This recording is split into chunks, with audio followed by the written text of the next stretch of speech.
छावा भाग 18. राजांनी शृंगारपूरला थैलीस्वार पाठवून पिलाजी शिर्क्यांना गणोजी आणि राजाऊ यांच्यासह टाकोटाक येण्यासाठी बलाऊ धाडलं. पिलाजीराव आपला कबिला घेऊन दोन्ही मुलांच्यासह राजगडावर आले. राजांनी वडीलधाऱ्या जाणत्यांच्या साक्षीने सदर बोलावली. सदरेच्या तर्फेला चिकाच्या पडद्याआड राजांचा राणीवसा बसला. भरल्या सदरेत जिजाबाईंच्या तर्फेस बसलेल्या राजांनी पिलाजी शिर्क्यांना शब्द टाकला.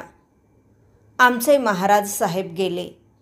त्यांना 1 वर्ष होण्याच्या आत धर्मशास्त्राप्रमाणे आम्हास आमच्या बाळराजांचं शुभकार्य करणं आहे. तुमच्या घरची शोभा असलेल्या राजाऊंना आम्ही आमच्या सुनबाई म्हणून बघाव्या म्हणतो. त्यासाठी आम्ही सदर साक्षीनं मागणं घालतो आहोत. तुमचा जो मनसुबा असेल तो साफ बोला. राजांचे अदबशीर बोलणे ऐकून पिलाजींचे रांगडे काळीज भरून आले. एवढ्या जरोरीने राजांनी कशासाठी बलाऊ धाडले याचा त्यांना आता उलगडा झाला. पाणावल्या डोळ्यांनी पिलाजी जिजाबाई आणि राजे यांच्याकडे बघत बोलून गेले. राज, ही वळचणीची गंगा पार आड्याला न्यायची गोष्ट काढली सा. तुमच्या पायाजवळ उभं राहायची लायकी नाही आमची. बाळराजांच्या साठनं लग्नाला पोर पाहिजे असा कवाबी हुकूम केला असतासा तर आणून पायावर घातली असती. या परास काय सोनं होणार आहे तिच्या जन्माचं. पिलाजी राजांचे थोरपण नजरेआड न करता कळवळून मनचे बोलले होते.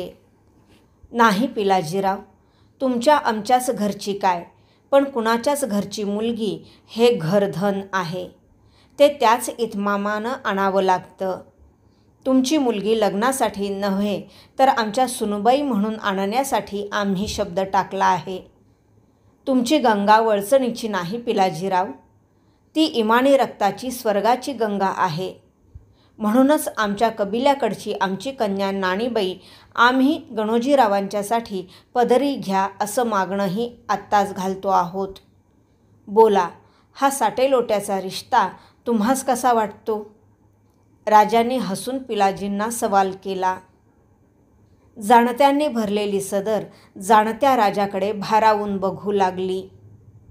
ध्यानीमणी नसलेला दुसरा धक्का बसलेल्या पिलाजींनी काही न बोलता जी म्हणून पगडी डोलाविली. वर्दी पाठवून शंभूराजे, गणोजी आणि राजाऊ नानीबाई यांना सदरेवर बोलावून घेण्यात आले. त्या चौघांनी भरल्या सदरेला मुजरा नमस्कार रुजू केले. सदर बैठकीवरून उठून राजे शांत चालीने छोट्या राजाऊजवळ आले.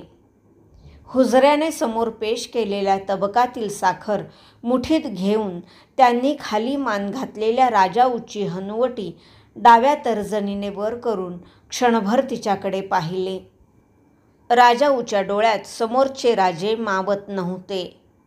सदरेकडे बघत राजे म्हणाले, शृंगारपूरकर पिलाजीराजे शिर्के यांची कन्या राजाऊ, आमचे फर्जंद शंभूराजे यांच्यासाठी आम्ही सदर साक्षीनं आणि मासाहेबांच्या आशीर्वादानं पक्की करतो आहोत. राजांनी मुठीतील साखर राजाऊच्या तोंडात भरली. उपाध्यायांनी पुढे केलेल्या तबकातील कुंकू घेऊन तिची आडवी चिरी राजाऊच्या कपाळी रेखली आणि राणीवशाच्या रोखाने एक निसटती नजर चिकाच्या पडद्याकडे दिली. राजाऊने वाकून राजांचे पाय शिवले. पडद्याआडच्या राणीवशात क्षणभर कुजबूज उठली. राजाऊच्या तोंडी साखर भरण्यासाठी कुणी जावे यासाठी नजरेनेच जाबसाल झाले. सदर खोळंबली होती. चिकाचा आडपडदा दूर सारून सोनपुतळ रंगाच्या आणि तशाच काळजाच्या पुतळाबाई पदर सरसा धरीत सदरेवर आल्या. मासाहेबांना नमस्कार करून त्यांनी पुढे होत राजाऊंच्या तोंडी साखर भरली. वाकून नमस्कार करणाऱ्या राजाऊला औक्षवंत व्हा असा तोंडभर आशीर्वाद दिला. पिलाजींनी आपल्या पत्नीसह नानीबाईंच्या तोंडी साखर सोडून त्यांचा मळवट कुंकवाने भरला. भोसले शिर्के रक्तसंबंध पक्का झाला. दोन्ही मुली जिजाऊंना आणि सदरेला नमस्कार करून आत गेल्या. शंभूराजे आणि गणोजी जिजाऊंच्या शेजारी सदर बैठकीला अदबीने बसले. लग्नाच्या याद्या बाळाजी आऊजींनी आपल्या गोमट्या हस्तलेखात पुऱ्या केल्या. कार्यासाठी मार्गशीर्षातील मुहूर्त धरावेत असे सर्वांच्या सल्ल्याने ठरविण्यात आले. सदरभर खारीक खोबऱ्याचे वाटप झाले. भोसले शिर्क्यांच्या रक्तसंबंधाचे साखरपुडे बांधले गेले. रात्री गडावर साखरपुड्याच्या सुग्रास जेवणाची पाने उठली. पिलाजी शिर्के राजाऊसह शृंगारपुराकडे परतले. मृगाने आपल्या पाणथेंबाच्या अक्षता मावळ मुलखावर उधळायला सुरुवात केली. मळवट भरलेल्या लाल नद्या दर्याच्या दर्शनासाठी दौडू लागल्या. आता 4-5 महिने राजांचा मुक्काम राजगडावरच पडणार होता. शंभू बाळांच्या शुभमंगलाची सारी तयारी राजे जातीनिशी करवून घेऊ लागले. पुतळाबाईंच्या उत्साहाला उधाण आले होते. धाराऊचे गोंदले हात कुठले काम पडू देत नव्हते. प्रत्येक कारखान्यात फेरफटका टाकून जिजाबाई हरचीज नजरेखालून घालीत होत्या. जरी शेल्याच्या गाठीने जखडबंद झालेल्या राजाऊंना पाठीशी घेऊन शंभूराजे आबासाहेबांच्या आशीर्वादासाठी खाली वाकले. राजांच्या रक्तसतेज पायांच्या सडक बोटांना हात लावून तो शंभूराजांनी आपल्या टोपावरून मागे नेला. आपले मुंडावळ्या मंडित कपाळ शंभूराजांनी आबासाहेबांच्या पायावर टेकविले. त्या स्पर्शाने राजांचे उभे अंग मोहरून उठले. पायधूळ घेणाऱ्या बाळराजांच्या आणि सुनबाईच्या मस्तकावर तळहात ठेवून राजे हलकेच पुटपुटले. औक्षवंत व्हा, यशवंत व्हा. झुकते होऊन राजांनी त्या दोघांना हळूवार उठते केले. लग्नसाज घेतलेल्या टोपाच्या वळीत निसटत्या अक्षता अडकलेल्या शंभूराजांच्याकडे राजे दर्पणात बघितल्यासारखे बघू लागले. त्यांच्या मनाच्या तळवटातून सईबाईंची सावळी मुद्रा उसळून वर आली. त्यांचे शेवटचे बोल राजांच्या कानात घुमून उठले. आमचे शंभूबाळ एकला जीव पदरी घातला. आणि राजे क्षणभर स्वतःला हरवल्यासारखे नवरदेव शंभूबाळांना बघतच राहिले. खाली मान घातलेल्या राजाऊंच्याकडे बघताना राजांच्या मनात विचार येऊन गेला. सई एकला जीव म्हणून बाळराजांना आमच्या हवाली करताना ना तुमच्या ध्यानीमनी आले ना आमच्या, की एकट्या जीवाचा पायमाग घेत आणखी ऋणानुबंध असलेले जीव यायचे असतात. आता यांना मनभर उदंड आशीर्वाद द्या. जेवढ्या हलक्या हाताने ते छातीवरच्या कवड्यांना कुरवाळीत आले होते तेवढ्याच हलक्या हातांनी त्यांनी शंभूराजे आणि राजाऊ यांचे खांदे थोपटले. रात्री सजल्या घोड्यावरून दोन्ही नवरदेवांची वाजत गाजत वरात निघाली. रणहलग्यांच्या तालावर कसबे पट्टेकरी हात फिरवीत वरातीसमोर चौक करू लागले. लेझमांचे ताफे खेळी करत नाचत चालले. वधूवरांवर सोनमोहरांचा सतका उधळला जाऊ लागला. उखळ्यांचे बार दणदणू लागले. मध्यरात्रीनंतर देवदर्शन करून वराती परतल्या. गृहप्रवेश करणाऱ्या शंभूराजांची वाट हात पसरते करून सखूबाईंनी रोखून धरली. आपल्या बंधुराजांना त्यांनी रक्ताची आठवण ठेवण्यासाठी सवाल टाकला. बोला, तुमची मुलगी आमच्या घरी द्याल? शंभूराजे गोंधळले. नेताजींनी त्यांच्या कानांशी तोंड नेऊन कुजबुजत त्यांना तोड सांगितली.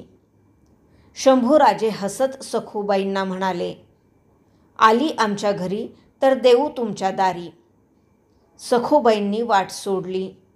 शंभूराजांनी उंबरठा पार केला. त्यांच्या मागून खालच्या मानेने चालणाऱ्या राजाऊंनी डावा पाय पुढे सरसा करीत उंबरठ्यावरचे शीग भरले मावळी तांदळाचे माप लवंडते केले. भोसल्यांच्या उंबरठ्यात दाणेरास पसरली. सुनबाई म्हणून सुलक्षणी लक्ष्मीच्या पायांनी राजाऊंनी गृहप्रवेश केला. कुलदेवतेचे दर्शन घेऊन वधूवरांनी गणपती पूजन केले. तांदूळ पसरलेले एक सुवर्णी तबक शंभूराजांच्या सामने आणण्यात आले. नव्या सुनबाईंचे नाव काय ठेवावे याची चर्चा झाली. जिजाबाईंच्या महालातून वर्दी आली की आमच्या नातसूनबाईंचं नाव यशोदा ठेवा.